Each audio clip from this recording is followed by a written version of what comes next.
حضرت ابو ہریرہ رضی اللہ تعالیٰ عنہ سے روایت ہے، رسول اللہ صلی اللہ علیہ وسلم نے فرمایا، تم میں سے ایک ہی دعا قبول ہوتی رہتی ہے جب تک کہ وہ جلد بازی نہ کرے۔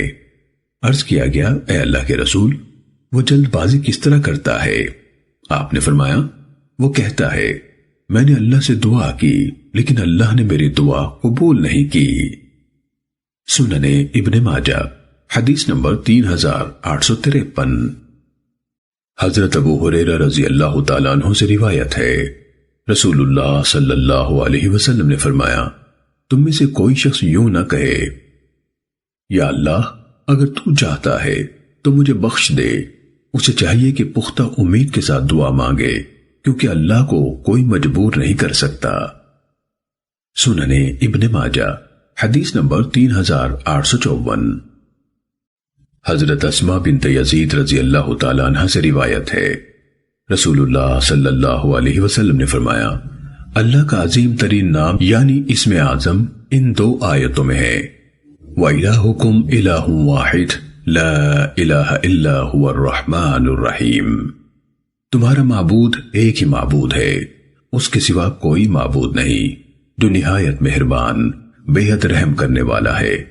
اور سورہ آل عمران کے شروع میں یعنی الف لام میم، اللہ لا الہ الا هو الحی القیوم۔ سنن ابن ماجہ حدیث نمبر 3855۔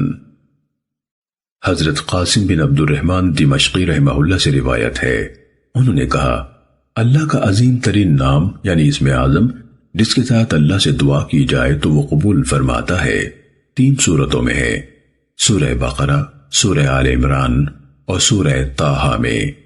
امام ابن ماجہ رحمہ اللہ نے مذکورہ بالا روایت اپنے استاد عبد الرحمن بن ابراہیم دمشقی رحمہ اللہ سے ایک دوسری سند سے نبی صلی اللہ علیہ وسلم سے مرفوع بھی اسی طرح بیان کی ہے۔ سنن ابن ماجہ حدیث نمبر 3856۔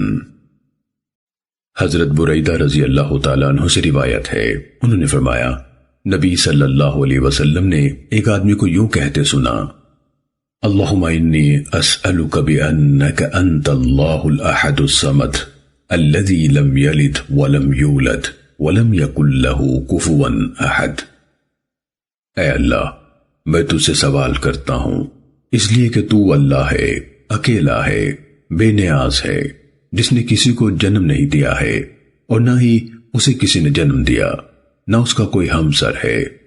تو رسول اللہ صلی اللہ علیہ وسلم نے فرمایا، اس شخص نے اللہ سے اس کے عظیم ترین نام یعنی اسم اعظم کے وسیلے سے سوال کیا ہے، جس کے وسیلے سے جب اس سے مانگا جائے تو وہ عطا فرماتا ہے، اور جب اس کے وسیلے سے اس سے دعا کی جائے تو وہ قبول فرماتا ہے۔